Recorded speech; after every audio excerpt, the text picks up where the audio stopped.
everyone. So before we get into the 60 Minutes piece, I just wanted to give a bit of context.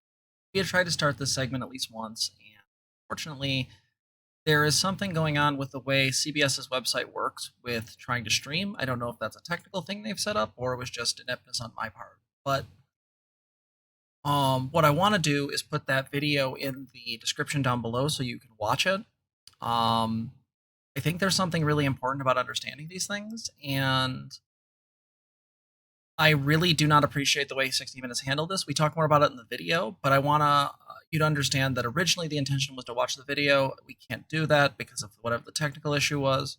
So we go through and read the article. I still think this is incredibly important, but I am including the video as supplements. So just so you know, that's going to be down there below. And yeah, I wish some of the arguments in here were a little bit more tight, but I think overall we kind of made our point. Oh, well, thank you. Offline chat. Hell yeah. Offline subscription. Anyway, love you guys so much, and enjoy the video. Bye. Folks, we were originally going to watch the video from 60 Minutes, but apparently they don't allow that to happen when you're streaming. So what we're going to cover is their article, and then we're going to look at a few people's takes on that article. Sound good? Cool. So here's what happened. Last weekend, I believe it was last weekend, 60 Minutes decided to do a little bit of a thing. They wanted to talk about state bills that would curtail healthcare for transgender youth. Sounds like a pretty positive thing, talking about an issue that really sucks, because Republicans hate all life, and by definition, they hate children. They are making these children go through the wrong puberty. They are making these children go through things in the they're making them go through things such as being looked at as being butchered or mutilated because they love that language. They're reifying TERF language, which is based around this notion that we're transing kids as when in reality we're giving them hormone blockers that are incredibly safe. No kid is getting a sexual reassignment surgery, and certainly no kid is just being thrown on hormones. This is actually a long and actually very complicated process, one I, as a professional therapist, am part of. So let's see what they had to say here and see if what all the upset about this is accurate. Let me pop this up to another. That's a little big. That's a little bit too big. Up to there. No, can't do. Cool. Last month, Arkansas passed a law prohibiting doctors from treating transgender youth with puberty blockers, testosterone, or estrogen, and surgeries to assist their transition. As part of the new culture war, similar bills have been introduced in at least 20 other states. In some cases, doctors could go to jail. Many physicians and therapists are appalled, like Erica Anderson, a highly respected gender psychologist at the University of California, San Francisco, who is transgender herself. Dr. Erica Anderson is it's a very ominous development. It's a bad sign. Leslie Stahl. Okay, have you ever seen anything like this before in your lifetime? Dr. Anderson? No. And it's clearly overreach on the part of such legislatures. Clearly, they are demonstrating their ignorance and prejudice. At least 6 major medical associations have weighed in against these bills, including the American Academy of Pediatrics, of which Dr. Lee Savio Beers is the president. Leslie Stahl. I'm going to read you something that was said in support of this law in Arkansas. One of the Republican senators said gender-affirming treatments are, quote, at best experimental and at worst a serious threat to child welfare. Dr. Lee Savio Beers, these are not experimental treatments. They're really based in scientific literature. They're based in decades and decades of expert research, and they're backed by a number of major medical organizations. Fucking true. So let's say there's a young person and they're on hormones. Under the law in Arkansas, a doctor has to take those hormones away. Dr. Beers, yes. And if that doctor decides to move forward, they face significant penalty. Stahl, is there any medical rationale for this legislation in your opinion? Beers, no, there is not. The field of transgender healthcare has grown rapidly. In 2007, there was one major youth gender clinic in the entire country. Now there are at least 50. That's because we're actually winning. The World Professional Association of Transgender Health, WPATH, issued guidelines that currently say to get medical treatments like hormones or surgeries, those under 18 should have parental consent and have seen a therapist to get hormones. Those over 18 can sign an informed consent form after an initial assessment, but for surgery, They too need to have to see a therapist. Revised guidelines are expected by the end of this year. The process today is much easier than it used to be when patients who wanted to transition had to go through extensive therapy that many considered onerous and insulting. In some cases, doctors even try to, quote, cure them. Yeah, right, Ms. Pasta Master? The doctor said it's based. It's based research. Right? Dr. Anderson, there's been a residual? Is that residue? Residue. A residue of trauma. Excuse me, I can't read today. Residue of trauma in the trans community. People tell stories of feeling mistreated by the healthcare system that subjected them to all this extra scrutiny. So there's been a reaction, which is, well, if we actually accept that trans people exist and deserve a right to be themselves and to have the access to quality medical care, then let's give it to them. Stahl, is there an accreditation to the work in this field? Anderson. So there is coming to be, yes, but not yet, Dr. Anderson, who sits on the board of WPATH, says that their guidelines are not always followed by clinicians who are not well trained. Dr. Anderson, there are healthcare providers who have jumped into this area because trans people are interesting. You know, they're unicorns. You know, Mom, a unicorn? Oh, I have one of them now. I think it's deplorable. Dr. Anderson is killing that scarf. Jesus. Based and epic Dr. Erica Anderson, part of WPATH. Fuck yeah. The WPATH guidelines call for affirming but careful evaluation, which is how Dr. Anderson says she has counseled hundreds of trans patients, including 17-year-olds, who she has been treating since a 17-year-old who's been treated since he started transition process at age 13 when he was diagnosed with gender dysphoria, deeply distressed that his body did not match his gender identity. Dr. Anderson, is your life better? Patient, my quality of life has improved drastically. I very much believe if I hadn't done all of this, there was a very high likelihood I would have taken my own life, and I might have succeeded. So just look at this already. So we're establishing this. This seems like already reading this, there is a feeling of distrust on the part of Stahl. Maybe I'm misreading what she's saying, but it gets the sense that she's trying to poke holes in it. These are women who are incredibly fucking well versed, incredibly respected in their field, and they're basically being shut down because, wait, one of them, maybe both of them is trans? Like, real quick, didn't they say Dr. Beers is trans themselves? Yeah. So, Erica Anderson is, not Dr. Beers. My apologies. She's only cis. But let's be really clear. Yeah, no, hormone blockers, Crease, have a huge amount of research behind them. This is such a simple fucking thing. Yeah, Schubert do. So we're erasing 30 years of medical science? Yup. So one of the things that you're going to see idiot conservatives and TERFs do is they're going to look at Dr. Erica Anderson, besides making jokes because she's trans and ignoring that badass scarf. What they're going to do is they're going to immediately make the assessment that because she is trans, she is biased. Let me remind you that this is an ad hom. This is basic ad hominem. This is an attack on a person rather than actually their arguments. Her expertise, by definition, is not being questioned here. And they're not actually questioning the research. What they're doing is attacking her. Yeah, it does sound like Leslie Stahl is fucking concern trolling. So let's go down here. Oh, wow, is that the patient? Holy shit. Cute as fuck.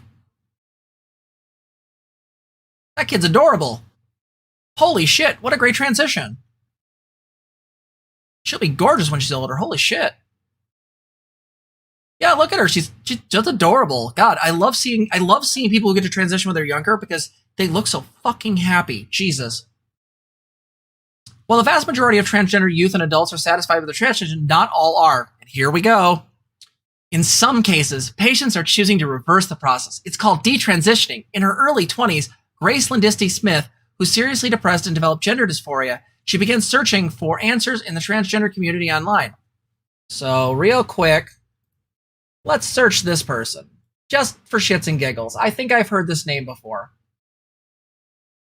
Wow. So, the reason all of these are red, folks, just for the thing you should know, is I have a program. It's called Shinigami Eyes. And what it does is it goes based on your search engines or basic sites, and it actually color codes anything that is trans friendly as green, anything that it doesn't know about is white, and anything that is trans dangerous as red. Does anyone notice a trend here? Because this is an aggregate system. Everybody agrees on this. If someone disagrees, they'll change it. This was already red. I didn't change these. Yeah, that's a cursed search page. So Daily Caller, okay, fuck that. The Federalist? Really, the Federalist? We're doing it? Okay. Let's see what's on their Twitter. Is this person in good faith? Was their detransition good? Let's see.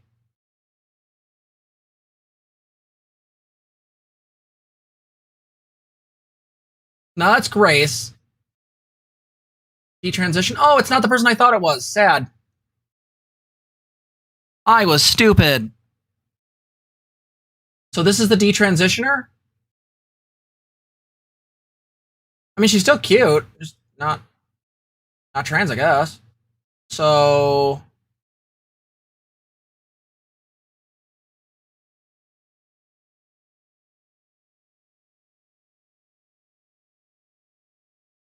So a lot of this is about regret. I would guess there's stuff in here about like overselling the notion of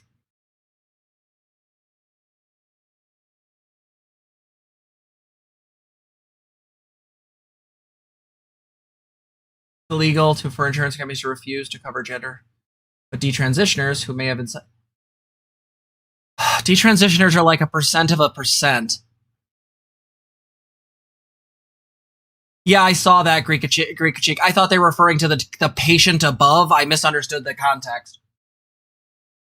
But do you see this, though? Like, already going through here, this person's already coded as such. We're already going through here talking about a huge amount of, like, some gender doctors will be like, here's your gender dysphoria diagnosis. I don't actually know if you're trans, but I'll take your money for treatment. Like, who? Like, who? Like, who is doing this? Can you give us names, examples? Someone that's had their license taken away?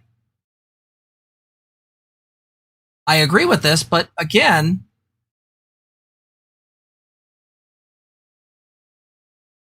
So, interesting. So there seems to be a little bit of interesting thing. She's sharing Dr. Erica Anderson, her stuff. Reading their every person deserves these things, regardless of race, religion, class, and gender, or gender choices in transition. Either way, everybody, no exceptions. Because it's pro-detransition. Got it. And again, detransitioners shouldn't be treated poorly. If somebody makes the mistake and feels like their depression really wasn't dysphoria and all that, that's totally solid. But remember that detransitioners often get used as scapegoats by TERFs. They get weaponized. A lot of times they'll find people who are non-binary and trans men, usually, fucking AFAB people, and they convince them, oh, you're not really trans, you're not really non-binary, you're just a confused, lost lesbian sister or whatnot. So again, these people conflate the notion that detransition is higher. I do apologize for the mistake earlier, but let's continue. Would you like me to do some reading? Yeah, please. Where do we leave off at? We just left the So we're reading about Grace Lindisky Smith. This is the person who detransitioned. Okay. Grace Linden. I'm probably just going to use the last names of people for ease of reading. Smith. And when I saw them being so happy and excited about doing this wonderful transformative process to really become their true selves, I was like, have I considered that this could be my situation too? Stall. Did this have any part of it a sense that men had it easier in life than women did, and that your road might be easier if you were male? Holy shit! Oh, that's just... No, Isabel, you're absolutely right. We're losing our lesbians. No, Leslie Stahl, full turf, calling it. No. Does anyone else see this? This is such a leading question. Oh, that's absolutely leading and loaded, frankly. Yeah, this is a loaded question, and we're already going into memes. So this right here is actually leading to the idea of rapid onset gender dysphoria. It's already leading to that discussion. Yeah, it's turf talk, Sam Levy. I apologize for saying you're cute. you are cute, but you're also kind of awful. So if we look at this, TERFs, please go away. I agree. Stahl's expression during the parts were just yikes. Yeah. No, like, can we just, where's the one? Oh, where's the one? And the thing that I have to, that I always remind myself when I'm looking at TERF stuff is that one of the things that they do is they try and take, like what would be an otherwise normal conversation and use it in a really twisted way. Do we want to talk about sexism and feminism? Sure. But does that have anything to do with your gender and whether or not you have access to irreparable damages? Right? Like, that's not the same thing here. Irreparable damages, or irreversible damages. Thank you. Yeah, it's an absolutely disgusting book. The arguments I'm putting together for the segment on Sunday, I'm actually putting together a more formal one. I have at least 2 videos that talk about that thing, and by 2 people that are way more understanding about it, including Jessie Gender and I forget the other lady's name, but she's a cognitive psychologist or therapist. Yeah. So anyway, this is what they had to say. Continue. So right there. Yeah. Smith. Yes, I just had the sense that if I could inhabit life as like a trans man, as a man, that I wouldn't feel so self-conscious. I was thinking that it would make me feel very free. Grace says she's found a gender therapist on the internet and told her, I'm thinking of transitioning. Smith. She thought it all sounded pretty good. Stahl. Did the therapist not question you about how deep the feeling was and what it was stemming from? Smith. She didn't really go into what my gender dysphoria might have been stemming from. We only did a few sessions. Because she was over 18 and didn't need parental consent, she says she merely signed an informed consent form at a clinic and got hormone shots. Yes, it was Cass Iris. Yes. Hope I'm pronouncing that right. Okay, so let's talk about this. Informed consent is good. This is just flatly, honestly, this person's error. Like, the reality of the fact is that, again, there's no evidence to suggest contagion theory is a thing. There's also nothing to say rapid onset gender dysphoria is a thing. This was an adult who made a decision and arguably made a decision back. That's fine. But again, oh, you got algoed onto our channel from from Jesse's Pog. I like Jesse's stuff. I've only got to watch a couple of them. But yeah, this is literally like, this is an adult who made a decision, decided to change it back, and then now is making these incredibly rash like arguments towards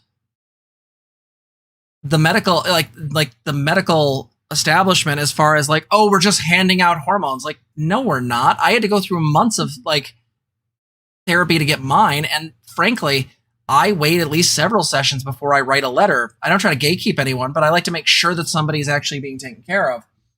Oh God, the Beast says, it also really squicks me, the bait and switch when people start talking about trans kids and then jump to detransitioners. No, it's the TERF thing that worked in fucking UK. That was how they did it. They talked about, dear God, someone think of the children, and yeah, went from there.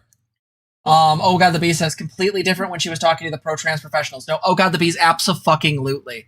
Now again, I did make the mistake earlier of thinking that this great sling disc keepers was the patient, but do remember up here, while talking to that patient, the patient literally said their life was better, and it was far, far better. We know detransitioners are less than 1% of the trans population. That's not to say they shouldn't be supported, and they absolutely should have their stuff covered by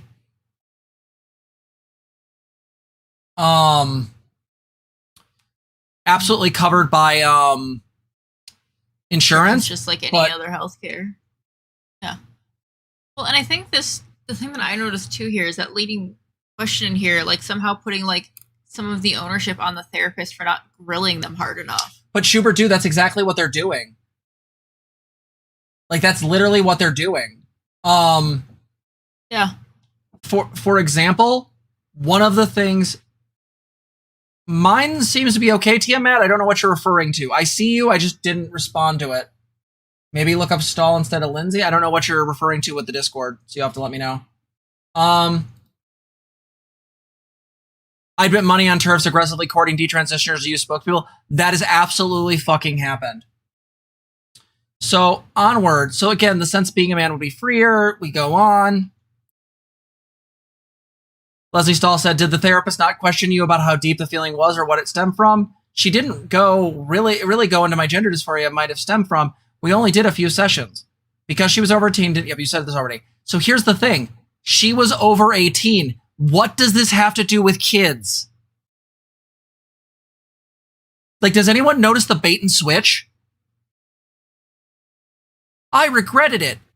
So again, this person was 18 years old, made a rational decision, at least 18, made a rational decision to go transition, which worked for informed consent because they assume that you've done your research. No, Thanagor, this is exactly a Mont and Bailey, right? So the Mont in this case is the, oh God, there's all these people detransitioning, which isn't supported. And then they back up to, oh God, or excuse me, the Mont in this case would be, oh my God, we're transitioning kids, which we're not. But then they back up to the Bailey, which is the easier defensible position that there are detransition people. Oh, okay, Tiamat, that's cool. I was like, it looks okay on my end. Holobrine, I don't know.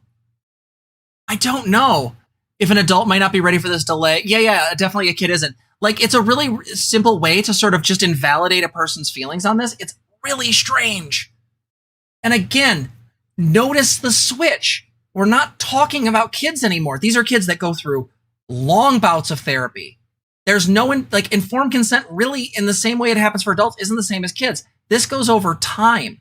I have several teen clients I work with that are going through that process now. It's faulty, terrible logic, like fucking the Green Kachik says in chat. Okay, if we assume a substantial number of cis women who don't feel respected and believe that they would respect if their transition, wouldn't the issue be issue of position of women in society in general and not about trans healthcare? Yeah. Wouldn't the argument be that there's a question around women? And by the way, that's what TERFs will then push to, is that the reason this happens is due to misogyny. But the thing is that many of the people who end up being non-binary or are AFAB in any way, they don't have this happen.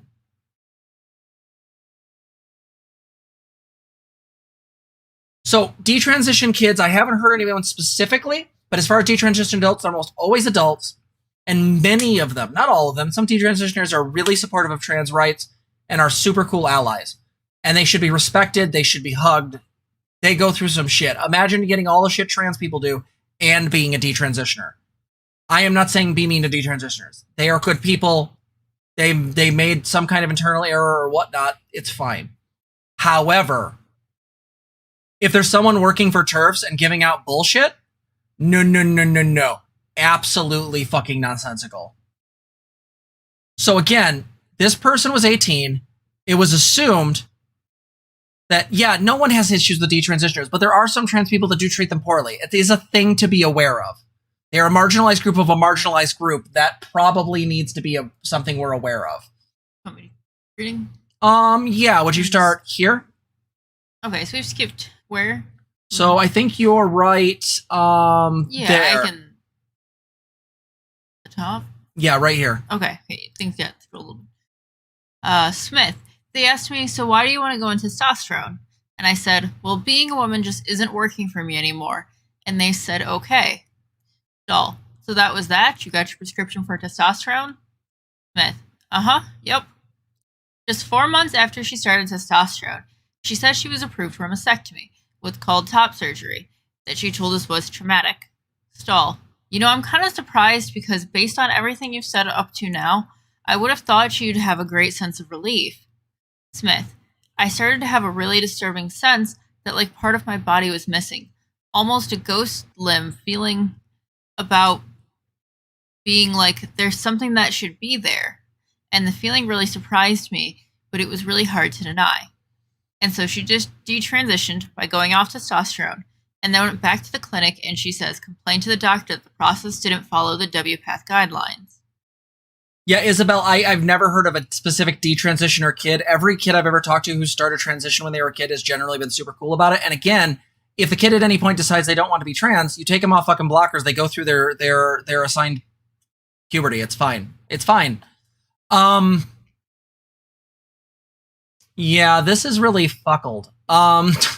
So there's a lot of places where even with informed consent, there is a waiting time. Yeah, this has been a regular thing. This narrative always gets exaggerated. So here's the question. Bad faith interpretation. I think she's lying about the 4-month wait to a vasectomy. I have never heard that. There are several Midwestern universities that I'm aware of that do gender affirming care, and spoiler, none of them do this. By the way, if you like the stream, please consider donating. Streamlabs.com/transgirltherapist/tip. There are links in the chats. Please feel free to donate. We really appreciate it. We are saving up currently for a camera. Anything you can give is really helpful. Anyway. Oh, this just says she was approved, but... Yeah, but, well, it sounds like she got it. This just says she approved, not that it happened.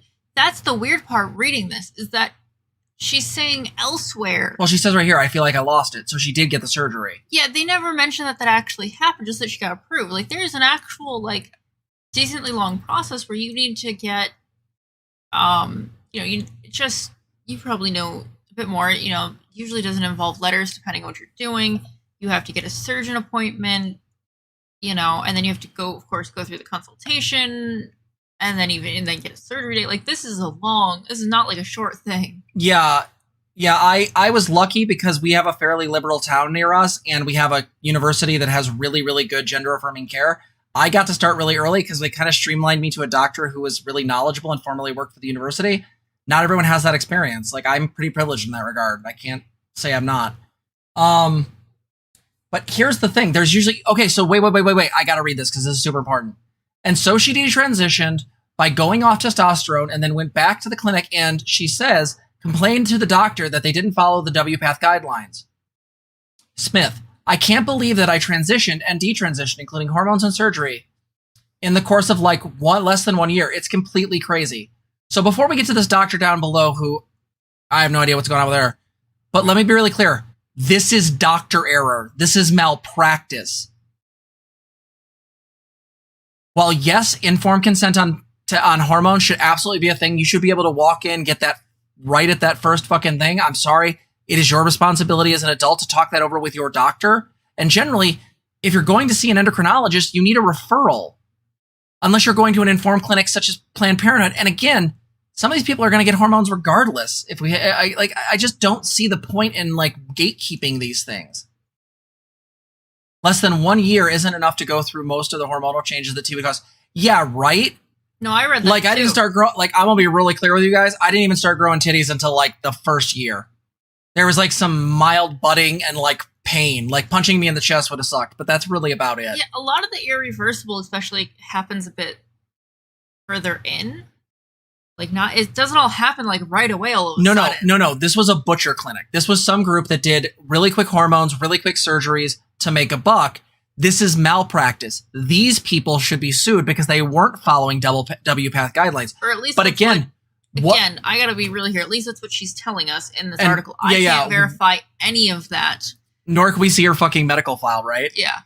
But here's the thing. What does this have to do with trans teens? Again, teens can't do informed consent like this. It requires adults, their parents, to make a decision. Oh yes, the anti-ambient bias is fucking real. That happened with that happened with you when we went to go see that endocrinologist. Yeah. You want to tell that story real quick? You don't have to. Which parts of it are just... the part where they shooed me out of the room because we're pretty sure that lady was a TERF, and then Oh yeah, no. I brought Jess with me. I had a migraine. And this was a pretty big appointment because we were trying to deal with PMDD. I had already tried and failed a lot of the typical things that they try for PMDD, namely birth control.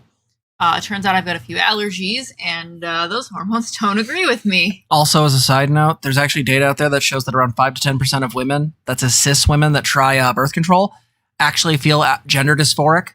It actually, or hormone-wise, push them into the point where they start getting gender dysphoric, even if they've never had dysphoria before. Really weird shit. Birth control is a very, very interesting topic, but continue. Well, and PMDD is a weird one. Yeah, so we're at this appointment, though.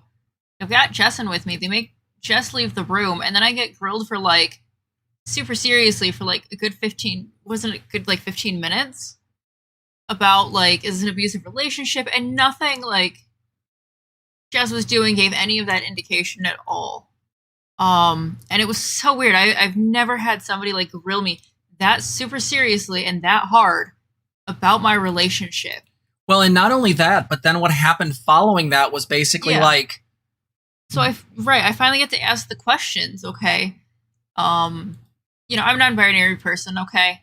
And we were kind of wondering maybe if going the other direction, doing more like something like testosterone or something else might be worth it. And so this doctor, though, made it very clear that if I did any testosterone at all, period, I was going to suddenly get all of like the side effects. I would get hair everywhere.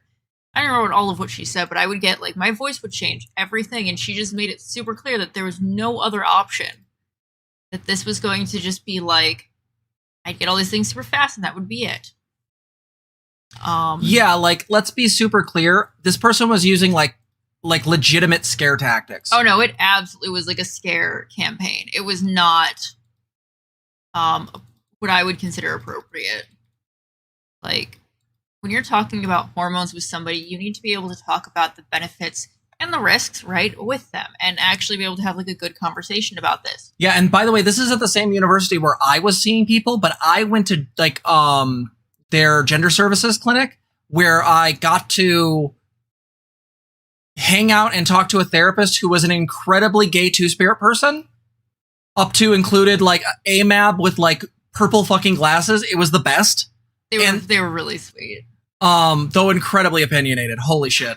And then like they sent me to a doctor who I work with today. They're not my fucking PCP. Yeah, like because microdosing doesn't exist and no cis woman has ever needed Yeah, right. Like I know. Like yeah. Again, the continued hatred towards butch lesbians is a thing. Like fucking butch lesbians take microdosing of tea. Fuck off, people. Goddamn. Well, I'm still trying to piece through like all of the issues from that conversation. I have actual questions about, potential surgeries that I want answers to. And just I'm still like sorting through like what parts of that conversation were misinformation, what ones were true. Like, this is an endocrinologist at like a massive research teaching university, okay? Like, they should know their shit. Or at least be able to tell me when they don't know. Yeah, it was a really frustrating one. And oddly enough, like, we did find an integrative medicine doctor who, very much knows her stuff, and was actually able to get me on, stuff that could actually work with my body. Okay, this person I thought was going to be a real problem, but they are not. Okay. Come back to this. Dr. Laura Edwards Leeper, it greatly concerns me where the field is going. I feel like this is what's happening is unethical and irresponsible in some places. Laura Edward Leeper is the first psychologist at the first major youth gender clinic in the U.S. at Boston Children's Hospital. She says she has helped hundreds of teens and young adults transition successfully after comprehensive assessment. Leslie Stahl, do you have conversations with your colleagues about the whole area of accepting what young people are saying too readily? Yes. Everyone is very scared to speak up because we're afraid of not being seen as being affirming or being supportive of these young people or doing something to hurt the trans community, but even some of the providers are trans themselves and share these concerns. Again, this person seems like they're in good faith, but I really feel like this pulls into the whole thing of the gender activists, right? Gender ideology. Like, I understand that might be her experience. There's no confirmed number of detransitioners in the US, though the percentage among the more than 1.4 million transgender people is assumed to be small. It's not assumed, it just is. They are becoming more public, though. We found a Reddit detransitioner support group with over 19,000 members worldwide, some saying they had changed their minds because of family pressure or discrimination in employment, and others because of simple regret. So what's the percentage on that? Because we know, for example, regret or being wrong is actually a huge, huge difference. The fact is the people that regret are actually a huge minority of a minority. Most people, and we know this from data, most people who detransition absolutely do so because of social pressures or lack of family support. And by the way, Ms. Pasta Master, thank you. By the way, Zena now sees my doctor, and they're POG. Right. So, how many of you were blindly affirmed? I didn't get enough pushback on transitioning. I went for 2. Okay, so now we're just going with detransitioners. Again, a minority of a minority. I I've just never been able to be me, but I can now. For Daisy in Chicago, who has been taking care of teen, everything is great in the beginning. Top surgery, I was elated. Get his testicles removed. He says, okay, so again. Yeah, I'm not sure how any of these. I don't know how any of this relates to teens. And again, a lot of the stuff, I have a really hard time believing. There are literally WPATH standards that go, like, these people's stories. I'm sorry if this happened to them, but this was malpractice on the part of doctors who were supposed to be using very real fucking standards. Ash Roken, it looks like they're being vague on purpose to make the numbers seem bigger than they actually are. Fucking true. Like, I'm sorry this happened to these people, but this is a minority of a minority. And again, the trans community is facing an epidemic of violence. Released 45 trans people killed last year, transgender youth, That there's worrying that the idea that people regret the move can be used against trans people in the political environment. I worry about it too. I think the kinds of things we're advocating for don't hurt trans people. Like, we want there to be more help from therapists with dysphoria. We want there to be more longer-term track. But there is. Anyone that does this, and again is working with kids, is just different. And again, using Reddit for statistic, are you fucking joking? Yeah, and I don't think we can turn an eye to the people who got less than adequate care. I agree. Wholeheartedly. So let's look at what a particular take on this was. Let's get a sense. Here's what Jezebel said. This issue is not one of both sidesing, but on Sunday, CBS's 60 Minutes did something even worse. The primetime show dedicated an air to a segment that, while ostensibly addressing the Republican-led assault on trans youth before fucking Mott and Baileying, ended up on focusing heavily on the favorite topic of conservatives and TERFs. Would be nothing more than people who, for trans people, the people who don't want trans people to exist, who wish to paint transition as painful, regret suffusing process by focusing on people who have detransitioned. Less than halfway through the 14-minute segment, Stahl pivots to an interview with Grace Linsky-Smith, who allegedly transitioned because, as she put it, being a woman was just not for me anymore, and then detransitioned after she had top surgery when she started to have a really disturbing sense that a part of her body was missing. Neither Stahl nor 60 Minutes disclosed that Linsky-Smith is the president of GCCAN, a group formed in 2019 whose ostensive goal is, as their website puts it, empower consumers of gender transition-related care to get the best healthcare possible, but which includes in their writings some rights-favored talking points of trans youth. In a post by GCCAN explaining why the group opposes bans on medical care, the group also writes that surgeries have been marketed on social media like cigarette companies use to market tobacco to children, and that the affirming only care is correctly perceived as rushing children onto the irreversible track of gender transition, and that too many children are being ushered into transition without there being adequate discovery and treatment. This is fucking wrong. And that's why when I looked that bitch up on fucking Twitter, why all of it came up red under Shinigami Eye. Because she's absolutely part of a group that does awful fucking either group legislation or at least tries to give medical advice to make it so trans kids can't fucking get blockers.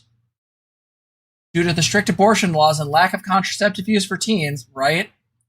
Who's advertising? Yeah, Schubert too. Who's advertising gender confirmation surgeries? Where are these surgeries and where are they being sold? I want to know for research purposes. I can't believe that I detransitioned, blah, blah, blah. More of the shit she said there. Which to an uninformed mind may make it seem like the process of receiving gender-affirming care is an easy and quick one for young people under the age of 18, when in fact it is not the case. But the obsessive focus on the detransition didn't stop with the interview of Linsky-Smith. According to Stahl, 60 Minutes interviewed more than 30 people who had detransitioned, and then featured an additional 4 people who detransitioned as adults on Sunday's segment. All 4 tell us they learned about transition on the internet, where there are transformation videos on YouTube of trans influencers and forums. Contagion. You got transed by the internet. There's no way you had those feelings before, and then those feelings were given a name. It just happened to be a thing. Social contagion.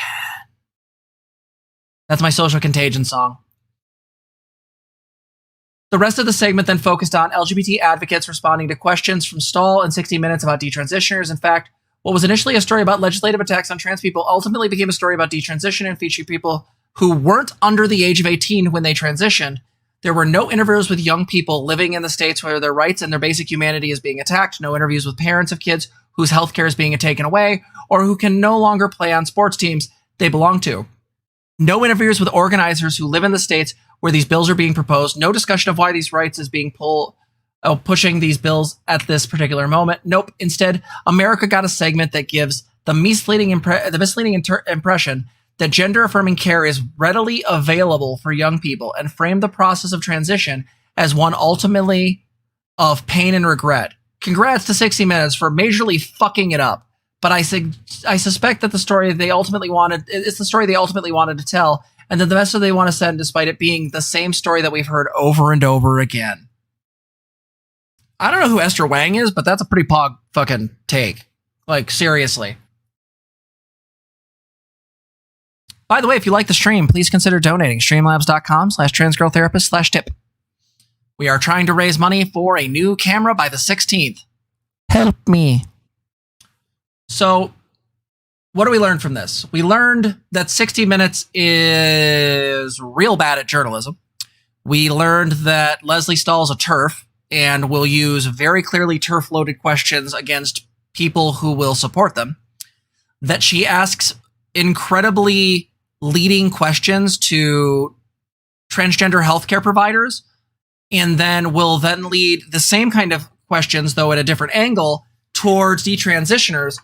And apparently she just loves doing Mott and Bailey's, because instead of talking about the trans kids healthcare thing, which is a very real problem and is actively harmful to children, the simple fact of the matter is she then turned it into something else and focused exactly on a major TERF talking point, that there's all these detransitioners. There's not. Let me be very clear. We're going to cover this topic again. Not this story, but I'm currently working on an argument that I think everyone here will like. Let me be very clear. There is a video that one of my lovely people in our Discord sent me that we're currently going through and making a very sizable argument towards, because the lady in it is in my profession and needs to pay for her crimes. So, let's share the link to this article. Sure, I can share lots of links to lots of articles. Hey guys, I'm going to post these in Discord. Can you post them in YouTube, please?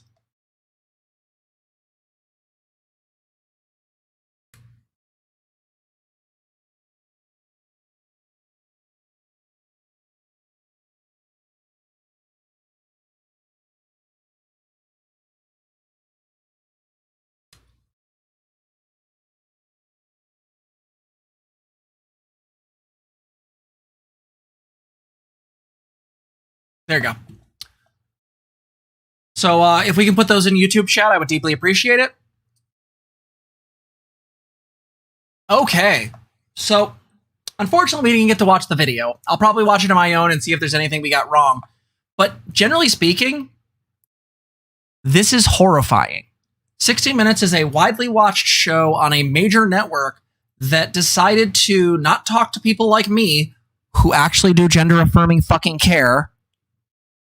And also has a history of doing loads and loads of interviews with trans people. Damn it, Thanagor, I just asked you to post a link. This isn't that deep. I don't work you guys that hard.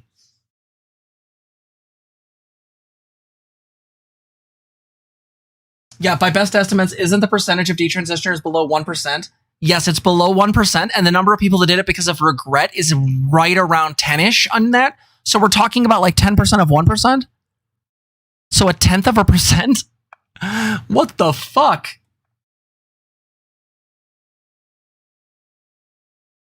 Can we get those links in chat for Isabel? No, not that link, Tova. Not to the Discord. The link. Never mind. I'll do it myself. Why must I do it myself? Why do my mods not listen? The links are above you. I don't see them. Also, I did want to note, my story did end up with me still, eventually figuring out the proper hormones, and microdosing is still a possibility in my future. Oh, you posted them? Thank you. Thank you, Ludo Whisper. I don't know why they're not showing up on my end. That's super weird. I did want you guys to know that the doctor that I saw did not deter me from. See, now it's showing up on my end as I post them. I don't even know what's going on anymore. The internet is dying. Fair enough. Okay. Yeah, Isabel, just join the Discord if you're not already in there. Come hang out with us in Discord. We are very nice. I think links from non-mods are automatically blocked for safety. No, they are. They're set up that way. But again, Thanagor and Tova should be mods. Why aren't they? Let's finish up the segment. Anyway, here's the thought. Thank you so much for watching. If you like this, please like, comment, and subscribe. I apologize this video is all over the place, but for fuck's sakes, please make comments. Tell me why my ADHD messes up videos. Tell me why my lipstick looks great. I don't know, whatever you want to tell me. My Discord is borked. That's fine, Isabel. That makes sense. I'm sorry to hear that. So, with that said, please feel free to subscribe, ring the bell. We're trying to get to 1,000 subs by the 16th on my birthday. It would really mean a lot. It would also super mean a lot to be able to make and raise enough money for a really good camera. We have one we're looking at. The link is in our announcements on Discord. It's not that much. It's around 200, and we want to make sure we have enough stuff. So, for those who are sticking around for gaming, I'll see you guys in a bit. But otherwise, for this segment, thank you so much for watching. Feel free to donate if you want to from streamlabs.com/transgirltherapist/tip. And you can become a patron on patreon.com/transgirltherapist. Help us, please. Obi-Wan, you're our only help. Anyway, thank you so much for watching. Love you guys. See you in the next one. Bye. Bye.